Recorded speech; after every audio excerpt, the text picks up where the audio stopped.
QAPA.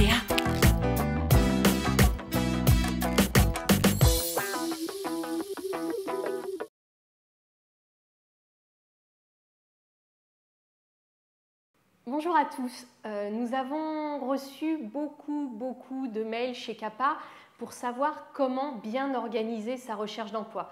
Effectivement, c'est un moment toujours compliqué et trouver le bon emploi, en fait, eh bien, on le répète, mais ça prend beaucoup de temps. En fait, chercher un emploi, c'est comme si on avait un emploi à plein temps et on y travaille souvent de 8 h le matin à 8 h le soir. Alors voici 3 conseils pour bien organiser votre recherche d'emploi. Le premier conseil d'abord, c'est de réfléchir à vos points forts et vos faiblesses. Et ça, vous pouvez tout à fait prendre une feuille de papier, la couper en deux et marquer d'un côté vos points forts, vos habilitations, vos compétences clés, les points aussi que vos collègues et vos patrons avaient l'habitude de souligner. Et puis d'un autre côté, les points un peu plus faibles, vos faiblesses, parce que le fait de faire cet état des lieux-là va pouvoir après vous permettre de bien vous concentrer sur les postes qui vous correspondent.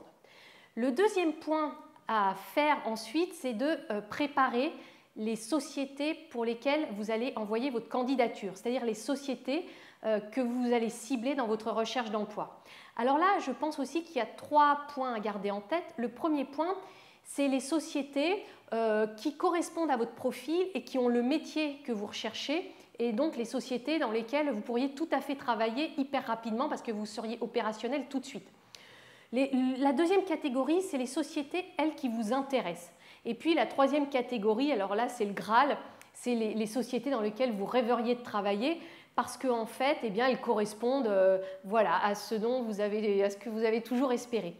Dresser cette liste, c'est important parce qu'en fait, tout de suite, vous voyez les sociétés que vous allez cibler dans les prochaines semaines. Le troisième point, une fois que vous avez fait cette liste, bien évidemment, c'est de trouver les bons contacts dans chacune de ces sociétés pour envoyer votre candidature et aussi pour arriver à décrocher un entretien d'embauche. Ça, c'est vraiment un point clé. On a fait toute une série de vidéos et en particulier d'interviews avec Jacques Froissant, qui est vraiment un expert du recrutement, puisqu'il a, avec son cabinet de chasse de tête Altaïd, une expérience de plus de 20 ans dans le recrutement des profils pour les sociétés. Donc là, encore une fois, ciblez bien la personne à qui vous envoyez votre candidature directe ou votre candidature spontanée. Et enfin, une fois que vous avez fait tout ça, ça y est, vous avez lancé votre recherche d'emploi. N'oubliez pas que le plus important, c'est de relancer. C'est-à-dire que vous avez pris beaucoup de temps à identifier vos forces et vos faiblesses, à cibler les entreprises dans lesquelles vous aimeriez travailler ou qui correspondent exactement à vos profils, à trouver les contacts et ça y est, vous avez envoyé votre candidature, votre CV et votre mail de motivation. Mais ça ne suffit pas. Il faut suivre les mails, il faut rappeler. Et là, c'est vraiment important d'organiser aussi sur un tableur Excel et de bien noter à quel moment vous avez envoyé telle candidature pour quel type de poste et de vous noter des alertes pour les relancer au bon moment.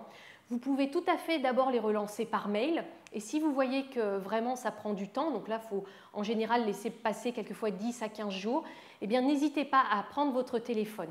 Encore une fois, plus vos relances seront bien faites au bon moment, eh bien plus le recruteur verra votre motivation pour le poste auquel vous postulez.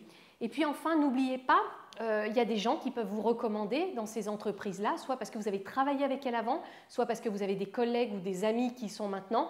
Donc n'hésitez pas à solliciter ces recommandations parce qu'elles peuvent être le point qui va déclencher l'entretien d'embauche.